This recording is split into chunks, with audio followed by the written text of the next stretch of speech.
All right. Can't forget about the March monthlies. And I think we're going to start with Pisces because we are in Pisces season. So here, fishy, fishy, fishy, come get your reading. Yeah, congrats, you guys. The stronger feeling is that you've been pulling through with great results. Lots of things from your dream center, from your core, from your manifestation, caring about how you're feeling, and that is a great step, and it's a conducive energy at this time for you to do it. Also, happy birthday, all that good stuff.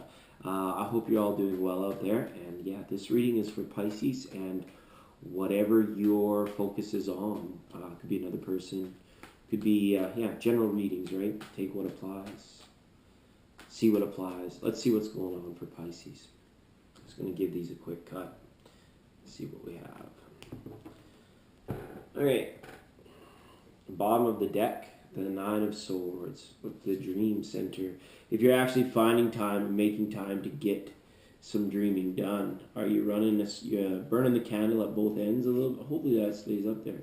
Pisces, she just wants to lay down. She just wants to have a nap, right? Maybe there could be an overwhelming feeling of high excitement, right? The time of the year you're born is also, there's an influx of energy. So some of you could just be experiencing some tough times getting to bed. Others of you could be pining over a relationship at this time, or a lack of or loss of. Hopefully there's no lack mentality associated with this Nine of Swords. It's just something that you may be clouded with for the interim, for a little bit of time. So confusion is nothing new. Who said, was that Cyndi Lauper, right? And confusion is nothing new. You may have been there before. You felt your way through situations and decisions. So don't let them keep you up at night.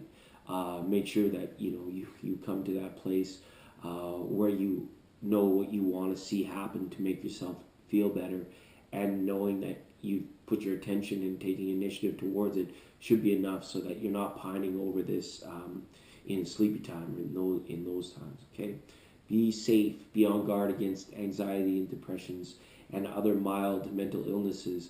And it's funny that we classify them as mental illnesses these days. Like, I don't know if you're familiar with Winnie the Pooh, right? But like all the characters in the 100 Acre Woods, they all had like Eeyore had depression, and Piglet had anxiety, and Rabbit had OCD, and Pooh was just an addict pretty much when it came to the honey. And it's funny, they were all just characters with these idiosyncrasies, and they all got along together in the 100 Acre Wood. But if you think about it, all those characters had what we have today. We classify it as a form of mild mental illness, and we either treat or we find our natural homeopathic ways to get around such blockages that can occur in the mind, which the Nine of Swords really is. The 8 is the stuck, but the 9 is the revealing and the acceptance and the immersion of yourself into maybe said problem or said relationship, said person, where you're beginning to work it out. And being up at night it can be a sign of that. That you're starting to put the work in, but let's make sure we're doing it in a more divine, timely type fashion, so we get our rest, so we can stay healthy, and on that. Okay, so next up we've got the Eight of Wands. So this could be a time, this is the card of communication, coming and going, the ebb and the flow, the to and the fro, making things happen in partnership. There's maybe a lot of calls coming in. Can you come here? Can you do this? Keeping you busy, whatever this other is, whether it's a person, lots of requests, I feel, or just a general increase in communication with the other person that you have your focus on. If it's a thing or a situation, you'll be receiving news about it here in March. It could hopefully alleviate. Look at more high pips, because now, let me look at this for a second. We've got the Nine of Pentacles.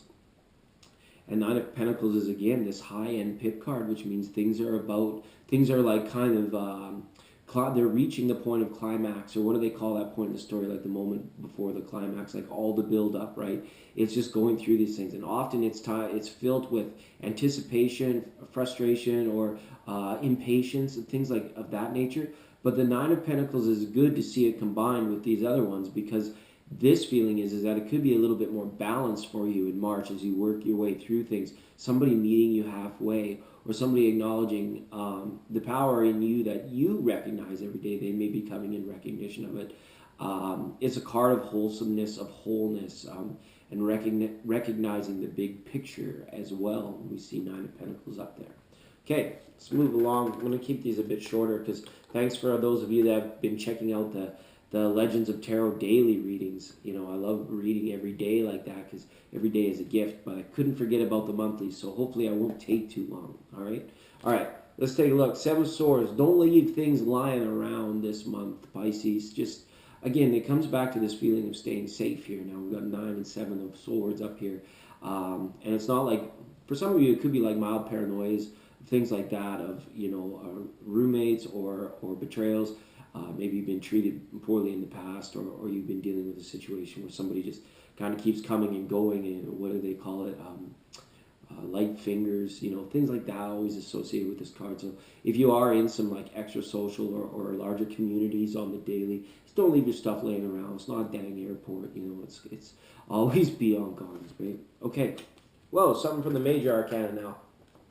We've got this card, number 13, Major Arcana, the Death. All right. I do feel somebody out there viewing needs to hear the message that depression doesn't have to be set in stone. It doesn't have to be something that has dominion over your life, even though you feel like the feeling is like, oh, I've tried all these ways around it. I keep coming back to maybe point zero of feeling down or feeling bummed out. The Death card is here to say, like, put an end to that. This is like emergence or breakthroughs, break free, like that moment of clarity, you know, for those people that they used to say that for the alcoholics back in the days, like you had a moment of clarity. Build on your strengths in all sense of the word. Recognize the talents, the power within. If other people are seeing it within you, it's time for you to see it within you as well and exploit those things. If this is applying to what you have your focus on, it might be time for a lot of you just to let it go, like alleviate all this other energy, this single, like all this, like this feelings that could be associated with you putting your eggs in the basket of another person, right? Or all your eggs in one basket, so to speak, okay? My monthlies have always been filled with the nitty-gritty of tarot, the strength of what needs to happen, right? So not the best cards for this month. I mean, Pisces, it's a time of heightened energy, and you guys are coming through that dream creative center, that core. There's core emergence here, is the feeling. But there's transformation that's needed. A big cycle for you could come to a close this month very easily. And the feeling, it could be like surrounding a vernal equinox, or like I said, like build up, climaxing something towards the full moon for you this month, Pisces, and big changes. So, you know, 5 Pentacles. So I have the urge to say cut your losses, but recognize the safety. Recognize, you know, sometimes you break a few eggs to make an omelet, or you shell out a few groschen or a few ducats to save more in the future, right? If it comes to things like worried about finances or money, just make sure you're actively manifesting, right? Where it's like you talk about those large sums of money. You maybe carry a little bit around with you. You place cash in your pocket for bad habits, you know, and things of that nature. So yeah, but change, these cards are all significant of change, especially the Death card, these high energy pips. So you're going to see things turn around this month, Pisces. Okay, that's all the time I got, and we'll see you next month.